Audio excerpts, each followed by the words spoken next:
পররাষ্ট্রমন্ত্রী ডক্টর হাসান মাহমুদ বলেছেন, ছাত্রছাত্রীদের কোনো হয়রানি করা হবে না, সব ছাত্রনেতার নিরাপত্তার ব্যবস্থা করা হবে, ক্ষতিগ্রস্তদের পাশে থাকবে সরকার। শনিবার রাজধানীর জাতীয় প্রেসক্লাবের সামনে সাংবাদিকদের সাথে আলাপকালে পররাষ্ট্রমন্ত্রী এসব কথা বলেন। ছাত্রছাত্রীদের কোনো হয়রানি হবে না, আমাদের সরকার সেটি ঘোষণা করেছে এবং সমস্ত ছাত্রনেতাদের নিরাপত্তার বিধান করা হবে এবং যাতে ছাত্রছাত্রীরা কোনো হয়রানির শিকার না হয় সেই ব্যবস্থা গ্রহণ করা হবে। মাননীয় প্রধানমন্ত্রী ঘোষণা করেছেন, শিক্ষামন্ত্রী ঘোষণা করেছেন।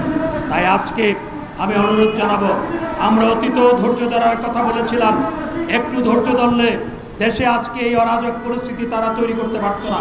তাই এখনো বলবো যে অহেতুক কারো প্ররোচনায় প্ররোচিত হবে না তোমরা, এবং সরকার তোমাদের পাশে আছে, আমরা তোমাদের পাশে আছি। তোমরাই আমাদের ভবিষ্যৎ, তোমরাই ভবিষ্যতে দেশ পরিচালনা করবে। এ সময় পররাষ্ট্রমন্ত্রী আরও বলেন, কোটা আন্দোলনের সুযোগ নিয়ে তালেবান এবং মধ্যযুগীয় বর্বরতাকেও হার মানিয়েছে বিএনপি জামায়াত, তারা ক্ষমতায় যেতে ভিন্ন পথ বেছে নিয়েছিল।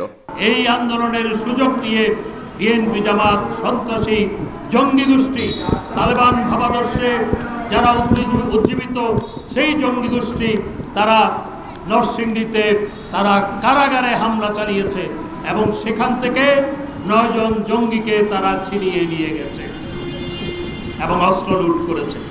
এটি রাষ্ট্রের উপরে হামলা।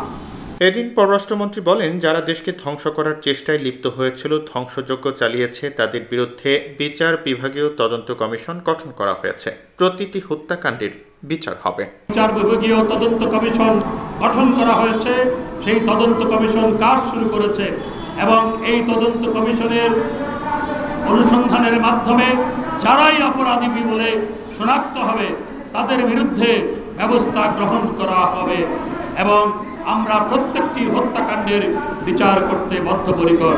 যারা হত্যা করে লাশ ঝুলিয়ে রেখেছিল, যারা পুলিশ হত্যা করে লাশ ঝুলিয়ে রেখেছিল, তারা ভেবেছিল যে এইখানেই শেষ। আমাদের কাছে সমস্ত তথ্য আছে, ভিডিও ফুটেজ আছে, ছবি আছে, তদন্ত করে প্রত্যেককে আইনের আওতায় আনা হবে ইনশাআল্লাহ, কাউকে ছাড় দেওয়া হবে না।